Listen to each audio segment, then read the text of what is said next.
আমি ডক্টর স্নেহাশিস সরকার, গাইনোকোলজিস্ট। আজকে বলবো পিসিওএস নিয়ে।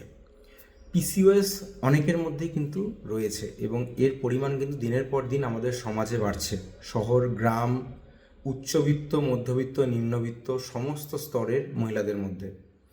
এবং আজকের দিনে হয়তো দাঁড়িয়ে ইয়ং এজ গ্রুপের মহিলাদের মধ্যে সবচেয়ে যে অসুখের মাত্রাটা বেশি এবং সবচেয়ে যে বেশি প্রবলেমটা নিয়ে মেয়েরা গাইনোকোলজিস্টের চেম্বারে যান সেটা হচ্ছে পিসিওএস। পিসিওএস কি? Polycystic ovarian syndrome. যেসব মহিলাদের ক্ষেত্রে হয়তো মাসিক খুব কম হয় বা গণ্ডগোল হয় বা 2 মাস, 1.5 মাস, 3 মাস ছাড়া ছাড়া অল্প মাসিক হয়। সেকেন্ড, যাদের ক্ষেত্রে হয়তো শরীরের মধ্যে লোমের মাত্রা বা গালে গোঁফের রেখা বা অ্যাকনি বা পিম্পলের মাত্রা হয়তো বেশি বা চুল পড়ছে। এবং যেসব মহিলাদের ক্ষেত্রে ইউএসজি করতে গেলে আমরা পলিসিস্টিক ওভারি এই লেখাটা রিপোর্টিংয়ে থাকে। এদের মধ্যে যে কোনো দুটো ফিচার্স থাকলে কিন্তু তাদের ডাক্তারি পরিভাষায় আমরা পিসিওএস পেশেন্ট বলে স্ট্যাম্প করি। পিসিওএসের ক্ষেত্রে আপনি কি করবেন এবং কি করবেন না, what are the dos and don'ts in PCOS, যেটা আজকে আমি বলতে চাই। প্রথম হচ্ছে ডোন্টসের মধ্যে ফার্স্ট হচ্ছে প্যানিক করবেন না। পিসিওএস একটা বিশাল কোনো যে মহামারী, একটা বিশাল অসুখ, সেটা কিন্তু একদমই নয়। পিসিওএস হয়েছে মানে আপনার জীবন শেষ হয়ে গেল, আপনার বাচ্চা আসবে না, আপনার হয়তো শরীরে আরও অন্যান্য সমস্যা শুরু হবে, সেটাও কিন্তু ঠিক না। অবশ্য আপনাকে কনসাস থাকতে হবে, কিন্তু তার মানে এই নয় যে আপনি অ্যাংশাস থাকবেন। তো কনসাস থাকা এবং অ্যাংশাস থাকা দুটোর মধ্যে কিন্তু পার্থক্য আছে। আচ্ছা, সেকেন্ড ডোন্টস যেটা আপনি করবেন না সেটা হচ্ছে কি, যাতে কোনোভাবে আপনার ওজনটা না বাড়ে এবং ফাস্টফুডের বিরিয়ানি, ফ্রায়েড রাইস, ভাজা পোড়া, তেল মশলা জাতীয় খাবার এগুলোর প্রতি বা আইসক্রিম, প্যাস্ট্রি, কেকস এগুলোর প্রতি যেন আসক্তি না হয়, সেটা আপনাকে খেয়াল রাখতে হবে। আচ্ছা, পিসিওএস হলে আর কি করবেন না?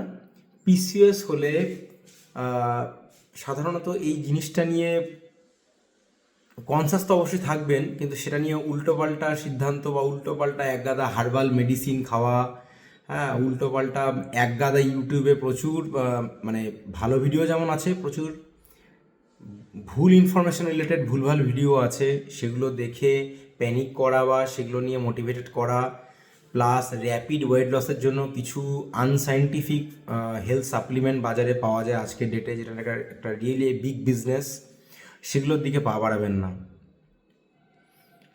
এবার বলি ডুজ, মানে কি কি করবেন আপনি।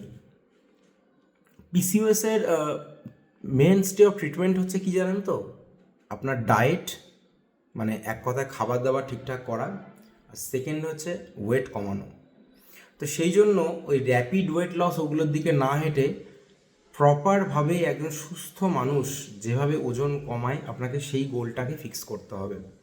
তার মানে কি, আপনি ওজন কমানোর জন্য যে ন্যাচারাল প্রসেস, মানে একটা প্রপার ডায়েট মেনটেন করা, পারলে কোনো জিম জয়েন করা, জিম যেতে না পারলে অ্যাটলিস্ট মর্নিং ওয়াক বা ইভিনিং ওয়াক করা,